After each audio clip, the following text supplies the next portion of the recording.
Good morning all of you. आज हम बात कर रहे हैं प्रेजेंट परफेक्ट टेंस के बारे में। आइए समझते हैं, जानते हैं कि हम प्रेजेंट परफेक्ट टेंस को आखिर कैसे पहचानें। अगर किसी हिंदी सेंटेंस के लास्ट में, हिंदी वाक्य के अंत में कुछ शब्द आ जाए, जैसे कि चुका है, चुकी है, चुके हैं, चुका हूं, या है, ई है, ए है, अगर ऐसे शब्द किसी हिंदी सेंटेंस के लास्ट में आए तो आप समझ लेना कि वो प्रेजेंट परफेक्ट टेंस है।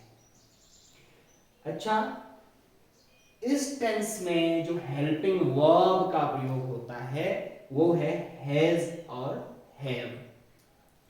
तो हैज का प्रयोग सिंगुलर सब्जेक्ट यानी कि एक वचनकर्ता, जो ही, सी, इट या किसी का नाम हो सकता है, उसके साथ हम हमेशा हैज का प्रयोग करते हैं।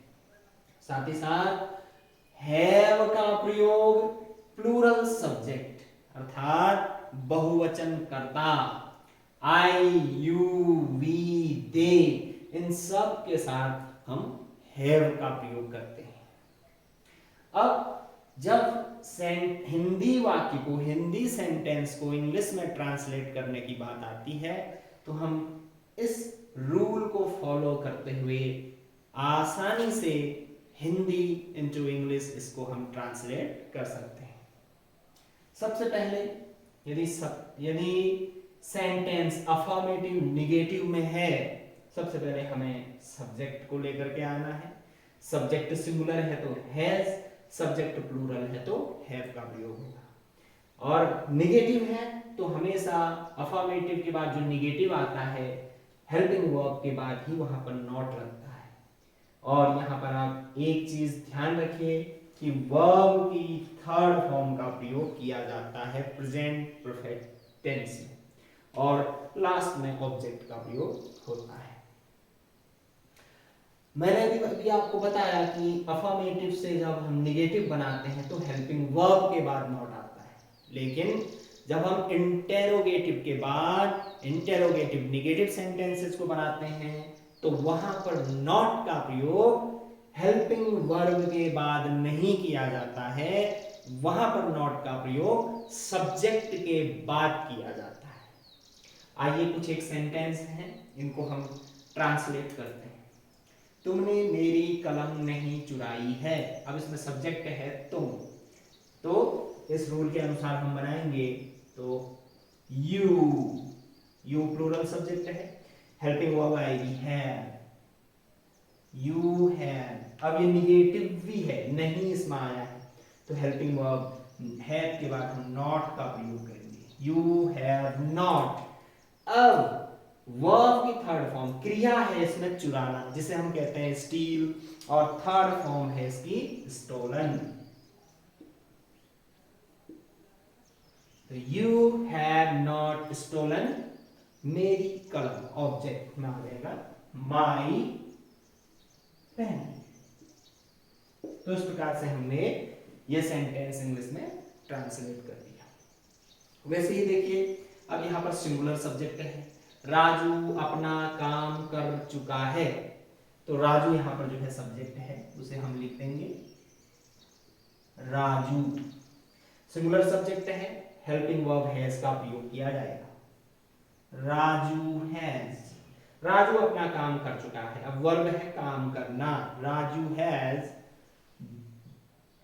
काम करने को कहते हैं डू, डू की थर्ड फॉर्म होती है done, Raju has done, Raju अपना काम कर चुका है, his work, Raju has done his work. तो इस प्रकार से ये अफर्मेटिव और अफर्मेटिव नेगेटिव सेंटेंसेस को हमने ट्रांसलेट किया।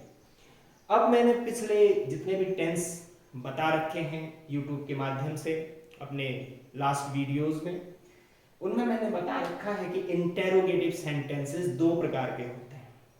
एक तो वे जो क्या से शुरू होते हैं, प्रश्नवाचक शब्द क्या आरंभ में आ जाता है, और दूसरे होते हैं जिनके बीच में क्या, क्यों, कहां, किसने, कैसा, कौन सा आदि शब्द आते हैं। तो दोनों के रूल अलग अलग हैं। आप एक बार पिछली वीडियोस में जाकर के जरूर चेक कीजिएगा।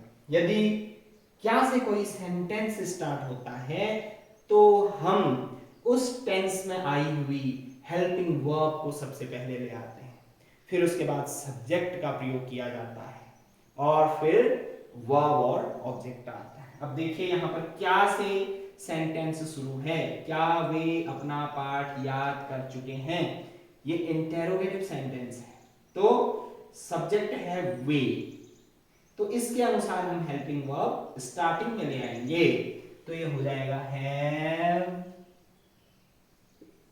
फिर सब्जेक्ट आएगा दे, हैव दे, क्या वे, तो क्या से शुरू है तो हेल्पिंग वर्ब हैव दे आ गया। उसके बाद काम करना, हैव दे, सॉरी याद करना, क्या वे अपना पाठ याद कर चुके हैं, हैव दे लर्न्ड, तो लर्न की थर्ड फॉर्म होती है लर्न, हैव दे लर्न अपना पाठ, there lesson, have they learn their lesson, क्या वे अपना पाठ याद कर चुके हैं। तो ये ध्यान रखिए क्या से शुरू होने वाले सेंटेंस हमेशा ही जिस टेंस में हम ट्रांसलेट उसको कर रहे हैं उसकी हेल्पिंग वर्ब को हम सबसे पहले यूज करते हैं।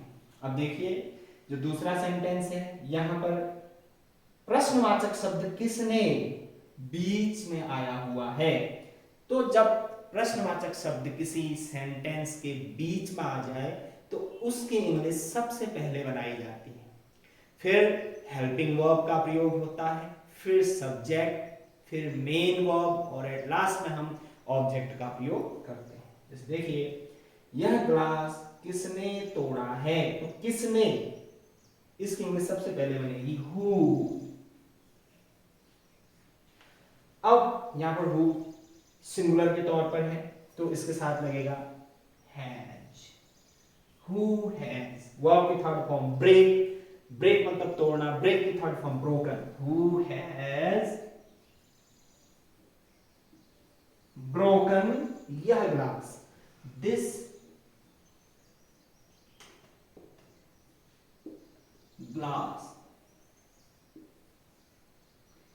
Who has broken this glass. तो इस प्रकार से ये सेंटेंस भी बन गया। तो आज हमने सीखा कैसे हम प्रेजेंट परफेक्ट टेंस को बनाएंगे। तो मिलते हैं नेक्स्ट वीडियो में, till then thanks for watching.